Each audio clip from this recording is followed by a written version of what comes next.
Brian Monteith, a man who never minces his words. Brian, I mean, look, Nicola Sturgeon wants independence for Scotland. We know that. It says it on the tin.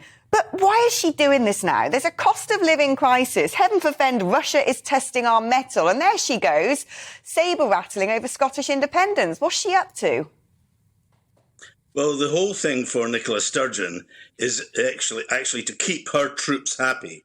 This is red meat for nationalists. It's not about trying to win people over who may have some doubts, who might think, yes, let's have a referendum because I might have changed my mind. No, this is about picking the scab of grievance. She's like a petulant child wanting attention all the time and does so by picking that scab. And so by bringing out a constant flood of papers behind a legal case that she has instituted is about keeping her profile up.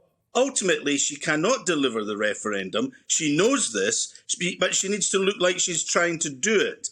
Meanwhile, she's networking in the background to look for her escape to another job, because Nicola Sturgeon will not be First Minister after the next election is held.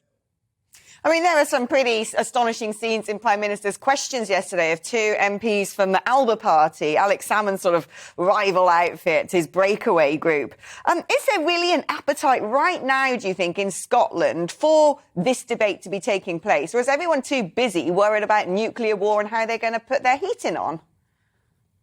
I think people's priorities are the cost of lockdown crisis. It's the lockdown that essentially inflated the economy and has fed into the restrictions that in supply chains. And people are obviously desperate about that. It's the net zero policy, which has pushed up energy costs and will push them up even further. And people want help and want to debate how that is going to be sorted.